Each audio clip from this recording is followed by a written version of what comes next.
Cajun Cardboard coming at you from the great state of Louisiana. It's time to talk some fantasy basketball. I absolutely love fantasy basketball. We're going to talk today about my 3 players that it is time to try to move these players for great value. So we're going to call them sell high or trade high. This is an opportunity early in the season. If you've got some inexperienced owners in your fantasy league, you might be able to reach out to them and do some funny math and maybe get them to overreact to the current standings. Again, it's an 82-game season.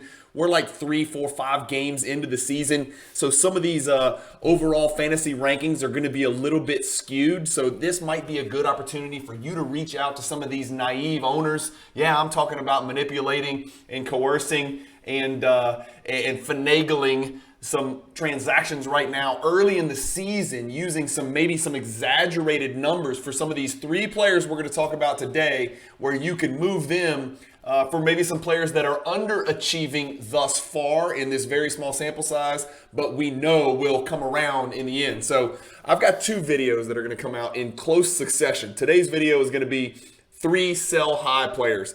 The first sell high player I want to talk about, and I did a little YouTube short on this, is De'Aaron Fox. You guys know I'm a card collector. I'm a big De'Aaron Fox believer. I like De'Aaron Fox. I think he should have made an all-star team a couple years ago. I think they gave that injury spot to C.J. McCollum just because he was a veteran. But Fox put up all-star type numbers, then took a little bit of a step back last year. His shooting's always the concern. Well, here's the deal.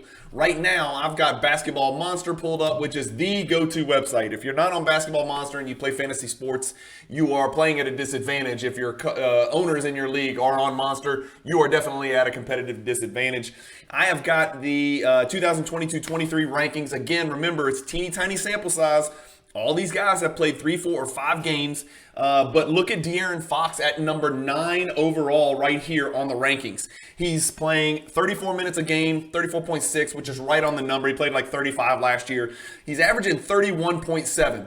Is that sustainable? Of course not. He's averaging 3 threes a game. Is that likely? Probably not.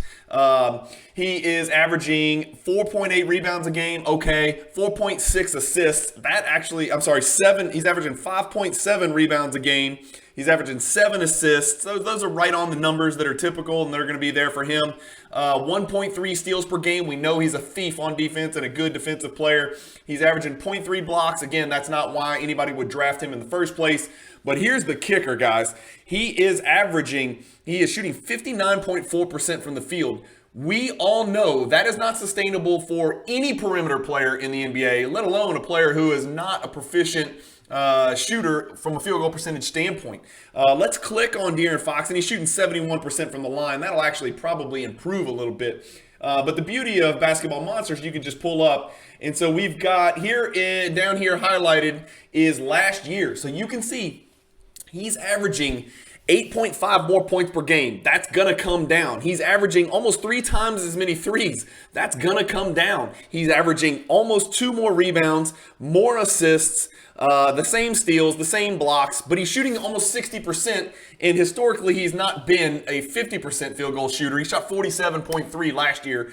His free throw percentages may uptick a little bit, and he takes 5, 6 a game, 4, 5, 6 a game, so that does matter. So that's likely to improve, but honestly, he's likely to get significantly worse in probably 4 categories where he just came out of the gates gangbusters. Again, I think De'Aaron Fox will be better this year. You see he was ranked 63rd last year, but I don't think there is any way in hell that his 3-game start is sustainable. These numbers are off the charts. He's ranked 9th right now. I look for De'Aaron Fox to finish around ranked 45 to 50th, best case scenario. So if you can move De'Aaron Fox right now for incredible value, and if you can pick up somebody who's maybe somebody who you think is going to be a 20 to 25 ranked player, if you can move Fox for like a Donovan Mitchell, a Paul George, if you're into risk taking for health reasons. Obviously I don't think anybody's going to move Joel Embiid for him, but maybe even a Kyrie Irving or somebody like that. Like if you're asking me right now, I'm taking Kyrie Irving, even with his crazy weird shit and his, who knows, incense he's spraying and the spells he's casting on people and the Wizards hats that he wears to practice. I'm taking Kyrie Irving or even a Jaylen Brown or a Trae Young for sure. If you can move Fox and, take the posture that, hey, man, I'm trying to trade you the 9th overall ranked player for, Trae Young, the number 26th ranked player. If you can get one of these naive owners in your league to do that, now's the time to jump on that. Player number 2 on my sell high list is the great John Collins. Ranked 11th overall, playing 36 minutes a game, averaging 19 points, 10 rebounds. Not a three-point shooter, but he's taking, he's making 1.3 a game in his short 4-game sample size. But here's the kicker. He's averaging 3.8 stocks. What are stocks? Stocks are steals and blocks combined. He's averaging 3.8. He's averaging 1.5 steals per game and 2.3 blocks per game. He is shooting 58% from the field and 1,000% or 100% from the free throw line. We can probably all agree those are not sustainable statistics. So John Collins is ranked 11th right now after this 4-game sample size. Similar to Fox, he finished last year ranked about 61st, right? He is right there on that average value. If you look at the fantasy value in this second column over here, you see he's minus 0.01, which means he's right there as the median player. These numbers are not sustainable. He averaged 16 a year last year. He's averaging 19 in his 4 games this year. Can he continue to do that? Yeah, he could probably average 20 points a game. He's right on the number for threes, about a little over 1 a game, a shade over 1 a game. He's averaging 3 more rebounds per game. Maybe part of that is because Capella's slowing down and not stealing as many rebounds. He's averaging fewer assists, but he's averaging 1.5 steals per game, and last year he averaged half a steal a game. I don't see him sustaining more than 1 assist per game, steals per game, let alone 1.5 steals per game, and he is definitely not going to block 2.3 shots per game. And so categories like steals and blocks, of all the categories, and sometimes made threes, but primarily steals and blocks, have a tendency in this very small sample size because they are so scarce. And from an aggregate standpoint, there's so many fewer of those than, say, points or rebounds, where you're averaging 25, 10, 10. Those you can get double figures. You're not getting double figures in steals and blocks. If you get 3 steals in a game or 3 blocks in a game, that's like scoring 35 points in a game. It's a huge number.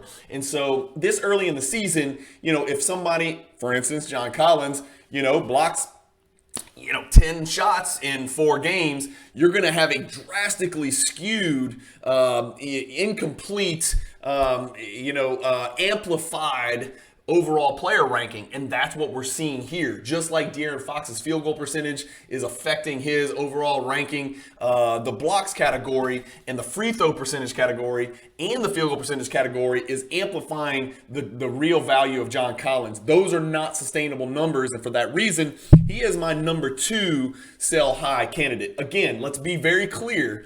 Do I think De'Aaron Fox and John Collins are good players? Yeah, I think they're both probably in that 45 to 60 ranked player range. I think they both could even improve over last year's numbers. I have no reason to believe they will not, especially De'Aaron Fox. John Collins is sharing a little bit more now with DeJounte Murray, and a healthy DeAndre Hunter. But, again, this is not about, I think these guys are bad, trade them. They're just outperforming what I expect their final rankings to be. So if you can take advantage of this blip on the radar, this short-term explosion and over-amplification of their current rankings, why not, right? So John Collins is a guy, if you can move him, as the 11th ranked player, and even if you're picking up a Paolo Banchero, I expect Paolo only to get better. I'm trying to think of people that are similarly situated from a position standpoint. If you can move John Collins for Jimmy Butler, I think that's a green light, man. That's just me. Jimmy Butler is a little bit underperforming. He's probably a little bit better than the 55th ranked player. Again, short sample size. If you can skew these rankings and use them as substantive evidence for another owner who may not understand the difference between an 82-game season and a 4-game sample size, then maybe you could take advantage of that owner and make your fantasy team, put yourself in a nice position and get some good value from early season results. Number 3 on my list from a sell high standpoint is Rozier. And I know he just got dinged up. I don't know how significant the injury is. He's ranked 21st right now overall from a fantasy per game standpoint. Again, we're talking about true Roto 8 category rankings, right? So we're talking about points, rebounds, assists, threes, steals, blocks, field goal percentage, free throw percentage. So we're talking about those 8 categories. No non-cat, no turnovers, and we're not talking about points-based leagues. We're talking about true roto-cat. He's out right ankle, so he's going to be out for a bit. But so he's probably not going to work. But if you look at the standings and look at the rankings, Rozier's ranked 21st. Again, it's only a 2-game sample size, so even more reason to try to take advantage of this very, very high ranking for Rozier.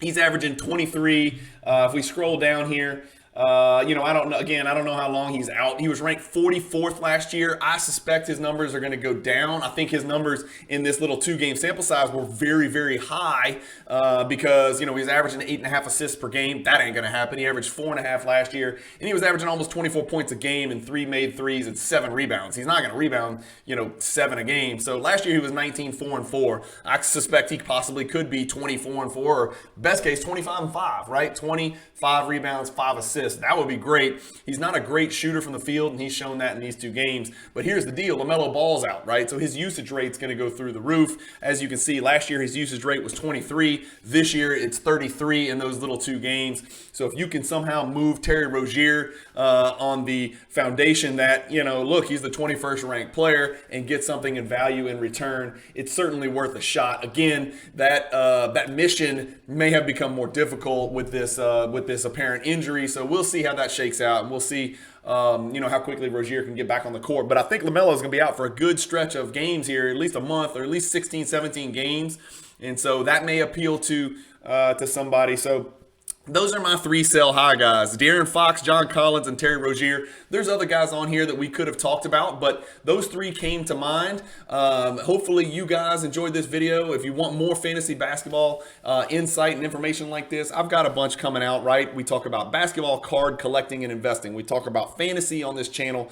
We talk about the NBA Ultra Modern, now positive, current day NBA. And then we also take great interest in the historical NBA. I love to talk about top 10 lists, or the greatest players that ever played, or players that have been forgotten, or players that could have been or should have been or would have been and were. So you're going to get any and all things NBA when you watch this channel. So hopefully I have something that appeals to each and every one of you. If you don't like one of those 4 categories, then go check out the playlist. I've got them sorted to where you can sort of, take it like a buffet, right? You can pick and choose. If you don't like bacon, then get the sausage. If you don't like eggs, then go get the pancakes. So if you check out my playlists, I've got a lot of my videos categorized so you can kind of stay in your lane. Or if you just want to say, let's click play and see what Cajun Cardboard has to say today, you can kind of run it that way as well. Anyway, as always, those are my 3 sell high guys: Fox, Collins, Rozier. Stay tuned for my next video, which is my 3 guys to buy low. Guys that are underachieving in this short sample size that we have from 3, 4, or 5 games in the NBA. Guys that you need to target to try to trade for to improve your fantasy team. As always, thank you guys for watching. Keep collecting. Stay positive in the hobby. Peace.